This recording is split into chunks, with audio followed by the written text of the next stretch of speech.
Një ditë pas marrëveshjes politike, Basha mbledh propozimet për ministrat, emrat zbulojnë të dielën, javën tjetër mbyllen edhe kandidatët. Kodi nuk preket. LSI përshëndet marrëveshjen Rama-Basha dhe deklaron se ajo shmangu katastrofën politike, Meta flet për surpriza pas zgjedhjeve të 25 qershorit.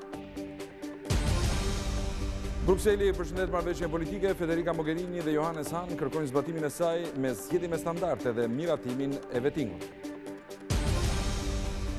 Tjetër, sasi e madhe droge sekuestrohet në Itali, 2,2 ton kanabis zbulohen në një gomone të ardhur nga Shqipëria, trafikantët braktisën mjetin lundrues. Nis faza e eliminimeve në spektaklin Do You Have an Idea në Vizion Plus. Juria përzgjedh 2 projektet më të mira, gara ashpër për çmimin e madh 10.000 euro.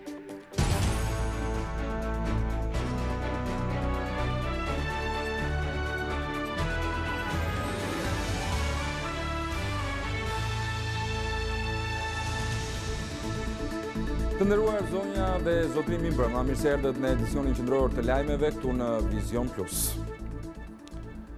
Nis zbatimin marrëveshja politike arritur nga Rama dhe Basha. Lideri i opozitës bëri të ditur se të dielën Partia Demokratike do të ketë gati emrat e ministrave teknik dhe të drejtorëve, ndërsa javën tjetër mbyllen edhe listat e kandidatëve për deputet. Kodi elektoral sipas Bashës nuk do të preket, ndërkohë që pritet dekretimi nga presidenti i datës së zgjedhjeve. 24 orë pas zyrtarizimit të marrëveshjes mes Partisë Socialiste dhe Partisë Demokratike ka filluar të zbardhet rruga nëpër të cilën do të ecë zbatimi i saj. Së pari, presidenti i Republikës Bujar Nishani duhet të dekretojë datën e re të zgjedhjeve të përgjithshme, por edhe të zgjedhjeve të pjesshme për Bashkinë e Kavajës, që do të zhvillohen po në 25 qershor.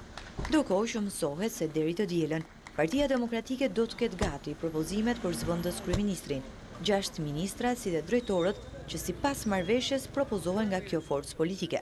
Ky sqarim është dhënë nga vetë lideri i opozitës Lulzim Basha, i cili gjatë takimit me kryetarët e Partisë Demokratike në rrethe, sqaroi se javën e ardhshme mbyllet edhe lista e kandidatëve për deputet. Lidhur me depozitimin e listës së kandidatëve për deputet dhe regjistrimin e partive politike, mësohet se kodi elektoral nuk do të ndryshojë pavarësisht se afatet janë ndjekur. Burime pranë mazhorancës bëjnë me dije se ligji zgjedhor nuk do të preket dhe partitë e opozitës thjesht do të depozitojnë listën e kandidatëve për deputet në datën 26 maj, duke ja lënë vendimarrjen Komisionit Qendror të Zgjedhjeve. Java e ardhshme do të jetë ngjeshur edhe për Parlamentin, i cili duhet të rimblidhet për të votuar jo vetëm ministrat e rinj dhe kreun e Komisionit Qendror të Zgjedhjeve, por edhe ngritjen e komisioneve të vettingut. Partia Demokratike ftoi aleatët që të garojnë në siglin e saj në 25 qershor, por strategjia që synon të marrë maksimumin e votave nuk është mirë pritur nga Duka dhe Ndoka, të cilët nuk përjashtojnë daljen të vetëm në zgjedhje.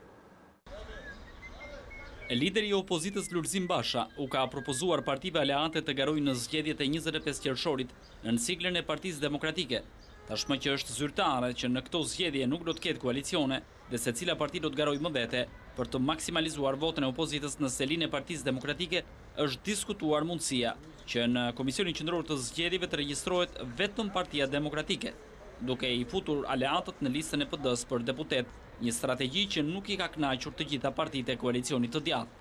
Në ndodhemi tash përballë një të papritur, është një goditje për pluralizmin dhe për partitë politike, por kjo është një lëvizje më tepër nga krahu i majt, aty si duket problematika është më e madhe, në Gjalat është një periudhë që edhe nuk janë shumë të përshtatshëm në Gëstin, kështu që besoj që mozaiku dhe vlerat e djathtas do të gjejnë një formulë përfaqësimi. Sa ju penalizon juve? Ne jemi më tepër tek mishi. Kryetari i Partisë Agrare Ambientaliste Agron Duka e ka pranuar për mediat se po shqyrton mundësinë që të garojë më vete në 25 qershor.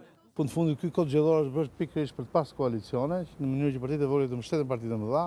Kështu që në këto kondicione ne duhet ta masim mirë mund të nxjerrim deputet në disa zona apo jo. Megjithëse kodi zgjedhor e don që të regjistrohen në 140.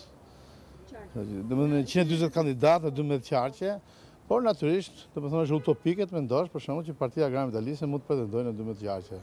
Në këto kushte, ku ngrehet edhe pragu elektoral, ku nuk ka numrus, mund të kemi pretendime ndoshta në 2 apo 3 qarqe. Kjo mbetet për të parë, mbetet për të matë forcat, megjithëse koha është e limituar, Po gjithsesi, unë me njerëzit e mi vazhdimisht po bëjmë këtë punë për të parë nëse mundet që të konkurrojmë vetë apo jo.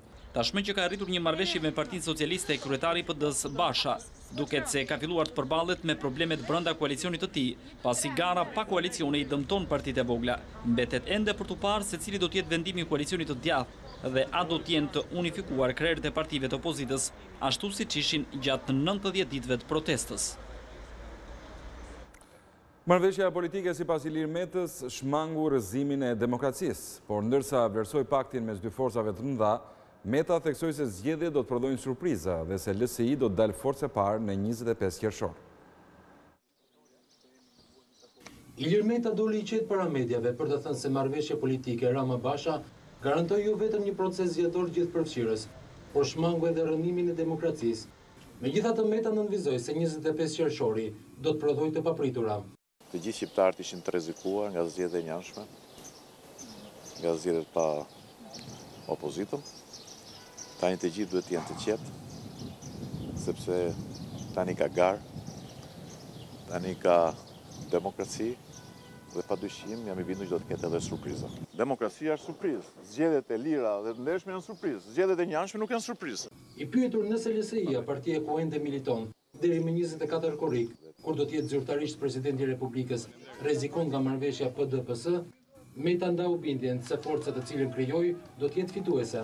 Jam i bindur që Lëvizja Socialiste për Integrim do të jetë forcë e parë në zgjedhjet që po vijnë. Ka qenë forca më konstruktive, më interesuar për zgjedhjet demokratike dhe më e gatshme për sakrifikuar çdo lloj pushteti për hir të standardeve të zgjedhjeve, kështu që se çfarë synon njëri, se çfarë synon tjetri, këto janë kalkulime të ngushta partijake. Meta ju rikthye deklaratës së bërë në kulmin e krizës politike, kur tha se LSI ishte i gatshme të dorëzonte të gjitha postet qeveritare, nëse do i shërbente zgjidhjes së krizës. Dhe ka qenë forca e parë që ka insistuar për dialog dhe që ka qenë e gatshme për të kontribuar për zgjidhje politike dhe për të investuar edhe në krijimin e një qeverie besimi. Tani e kemi qeverinë e besimit. Më herët kryetari i LSI-s Petrit Vasili në një konferencë për shtyp shprehu shqetësimin sa i takon menjanimit të regjistrimit në KQZ të koalicioneve parazgjedhore. Sigurisht ne na vjen keq. Sigurisht mohuar e drejtë e përfaqësimit dhe pjesëmarrjes në koalicione sipas standardeve të kodit zgjedhor disa partive, që përbën një problem realisht lidhur me demokracinë e përfaqësimit dhe zgjedhjes së mënyrës konkurimit në mënyrë të pavarur të forcave politike. Ndërkohë të gjithë drejtuesit të lartë të LSI-s kanë shmangur përgjigjen nëse do të ketë një koalicion pas zgjedhjeve me Partinë Socialiste. Do të lidhemi tani drejt për drejt me një takim të kryeministrit Rama me gratë dhe vajzat e qytetit Korçës. Ne mund ta bëjmë ligjin si duam, kur kjo na intereson ne. Dhe ju populli që normalisht sipas kushtetutës na keni zgjedhur për shërbëtor, ju në fakt jeni shërbëtorët tanë. Kështu që kam thënë filan datë, hajde se do të pastrosh shtëpinë, po shiko, atë ditë unë do ikim plazh, kështu që ti mos hajde, letëri shtëpia e papastër. Kemi pa kështu shtet, si shtet. Dhe dëgjoja mbrëm se isha shumë kurioz. Lloj personazhi, lloj. Që flisnin, shamatoheshin për këtë punë, jo qeveria u ndan dysh, jo pazari, jo tenderat, jo interesat, jo, s'ka lidhje fare. E kundërta është e vërtet. E vërteta është që ne i kemi thënë atyre, ç'a halli keni ju? Keni hall ju se ne përdorim administratën për zgjedhje. Po mirë, ja u zgjidhim ne këtë hall. S'ka si problem. Dhe ju dham një propozim. Jo, nuk na mjafton. Okej. Ç'a doni më shumë? Jo, ne duam ta kontrollojmë. Po mirë, dakord. Merri gjitha. Mund merri edhe më shumë, s'ka si problem. Një muaj është. Merri gjitha. Ama, jo merri të gjitha siç i kërkonin. Se merri të gjitha siç i kërkonin, ishte ikni ju, dhe jo ikun, po ikni ju, dhe ne do vëmë ca njerëz që do luftojnë për Shqipërinë, se ju s'di ta bëni, jo. Këta që do vinë nuk do luftojnë për Shqipërinë, këta do jenë aty, kujdestar, që s'do bëjnë as tendera, as emërime, as qemërime, as celebrime, por do garantojnë që jo, më falë, sepse, ullu një sekundë, më falë, sepse në fakt ne këshim nxjerrë një urdhër më përpara, që dinë fare që çdo ndodhte.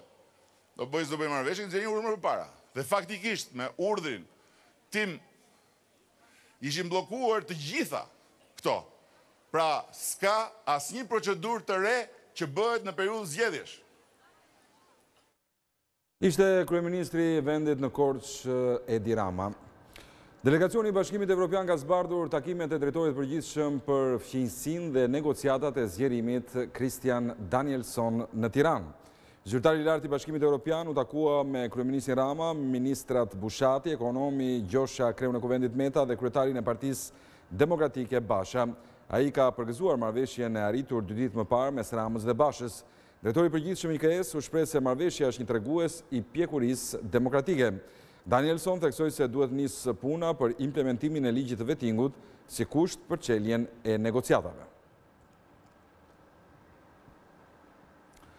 Brukseli i përgëzoi lideret në Tiranë që finalizua marrëveshjen duke dhënë fund krizës politike. Kryet diplomatja e Bashkimit Evropian Federica Mogherini dhe Eurokomisioneri Johannes Hahn apeluan për zbatimin e shpejtë të paktit për zgjedhje me standarde dhe miratimin e shpejtë vettingut. Përfaqësuesja e lartë e BE-s Federica Mogherini dhe komisioneri për zgjerim Johannes Hahn ka përshëndetur marrëveshjen Rama-Basha.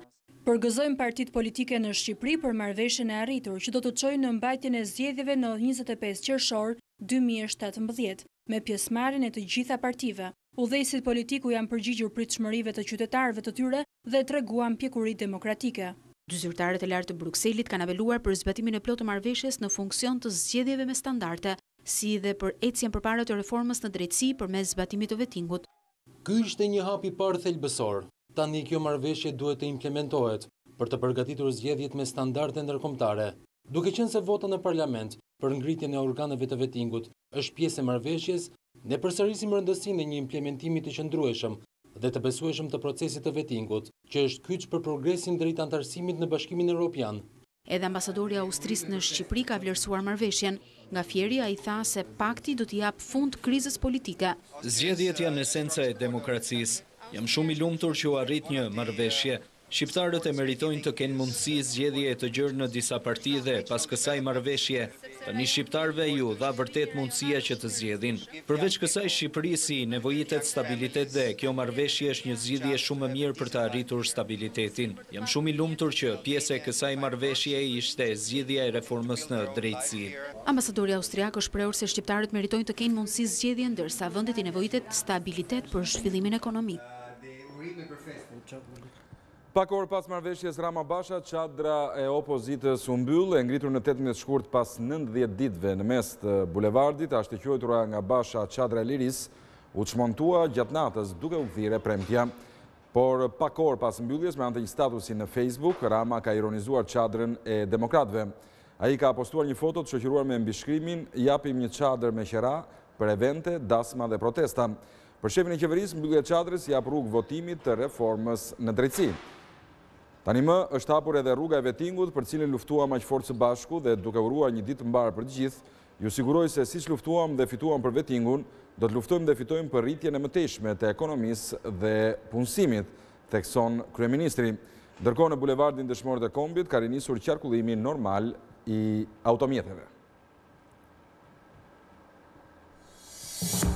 Operatorët turistik të shqetësuar, fushata dhe zgjedhjet do të ndikojnë negativisht. Shumë turist kanë anulluar prenotimet në 24 orët e fundit.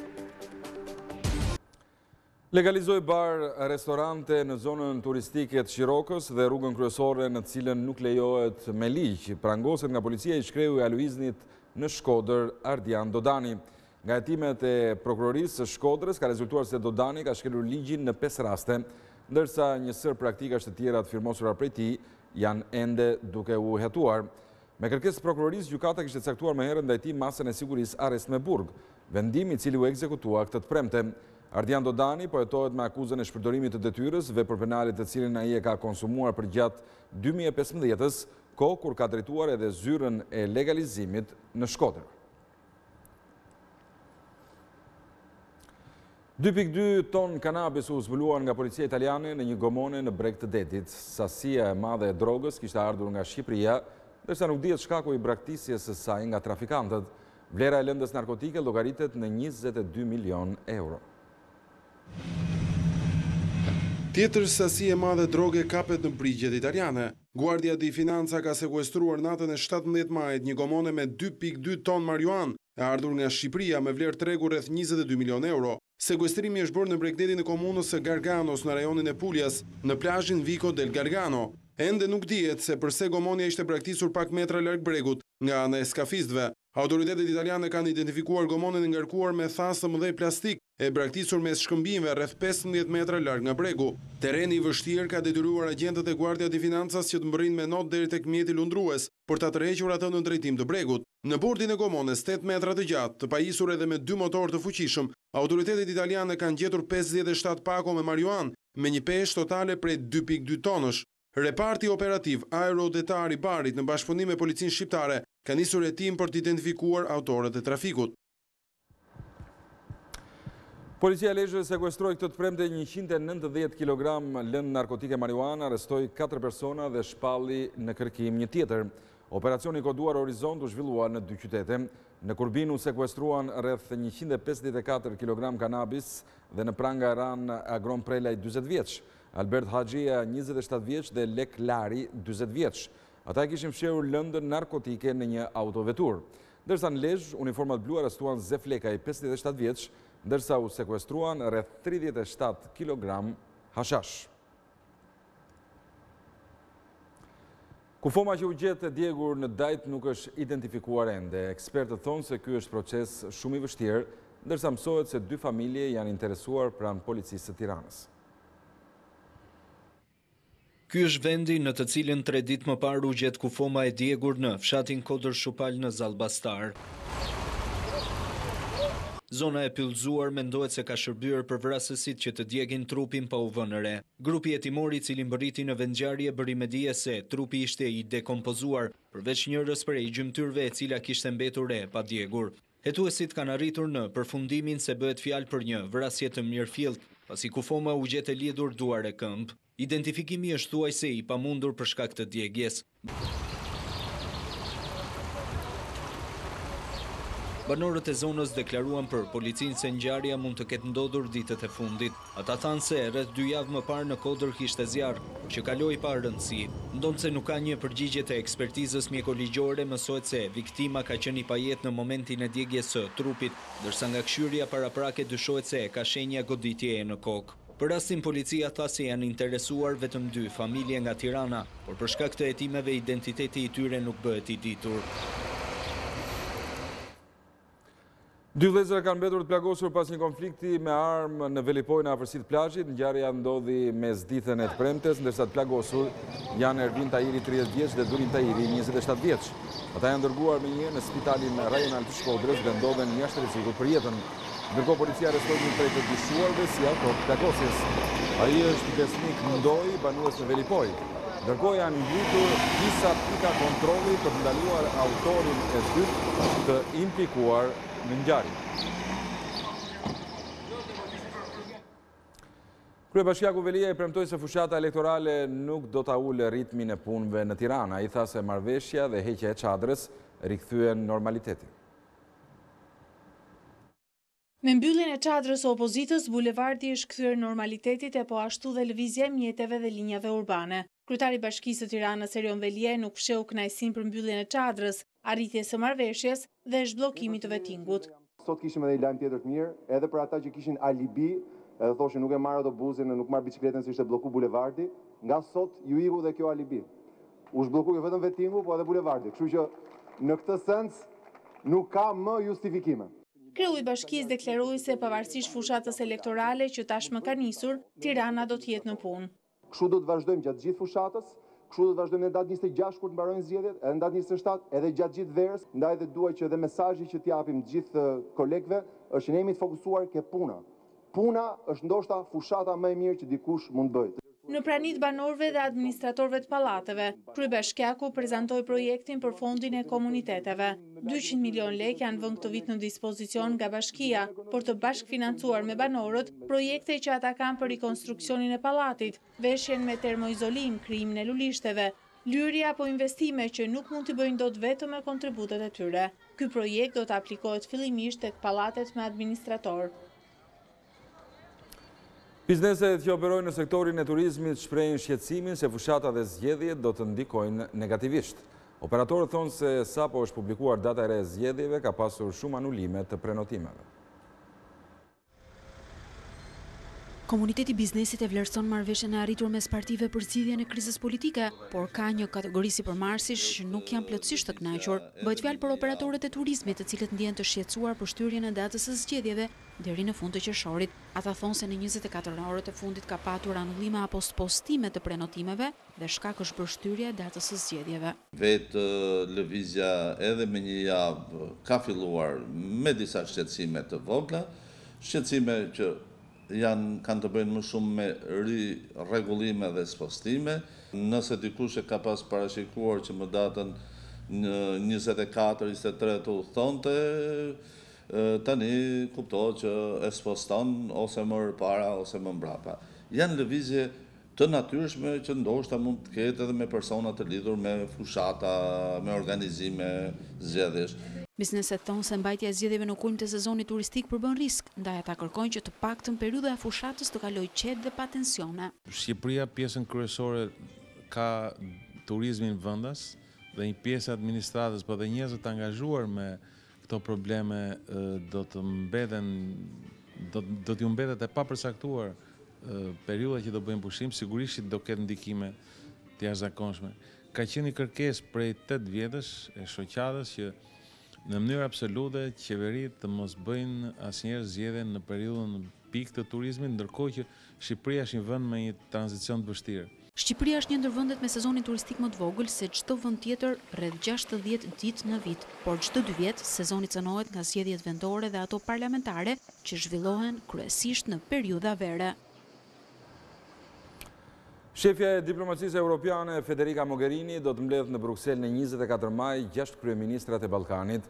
Gjatë një darke pune, ata do të diskutojnë mbi reformat integruese dhe për sfidat me të cilat përballet rajoni. Kryeministrat e 6 vendeve të Ballkanit perëndimor do të takohen në Bruksel më 24 maj me përfaqësuesit e lartë të Bashkimit Evropian për të diskutuar për mënyrat e kapërcimit të tensioneve në rritje dhe përparimin e tyre në rrugën e integrimit. Federica Mogherini ka ftuar në një darkë pune krerët e qeverive të Shqipërisë, Kosovës, Maqedonisë, Malit të Zi, Serbisë e Bosnjës në një njoftim të publikuar nga zyra e shtypit e zonjës Mogherini. Saktësohet se do të diskutohet situata në rajon dhe do të shikohet së bashku rruga për të ecur përpara.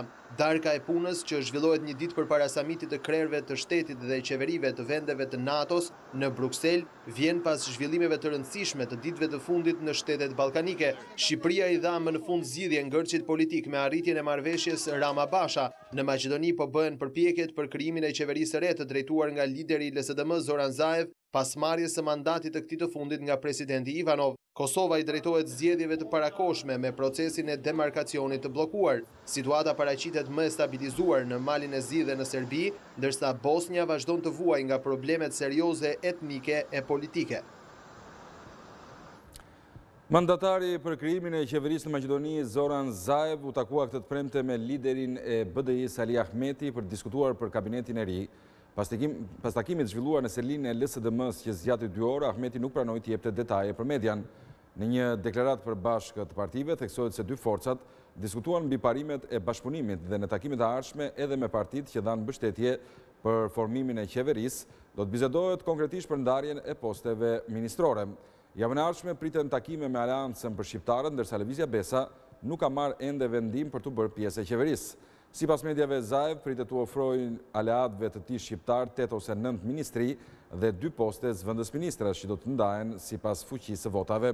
Pritet që Radmila Shekerinska të mbaj postin e ministres së mbrojtjes, ndërsa Teuta Arifi nga BDI përflitet për postin e ministres së jashtme. Planet më të mira të biznesit prezentuara në spektaklin Do You Have an Idea në Vizion Plus kanë hyrë në një fazë të re për zgjedhjeje. Juria ka zgjedhur vetëm 2 projekte për t'i çuar në mbrëmjen finale, e cila do të kurorzohet me çmimin e madh prej 10.000 eurosh.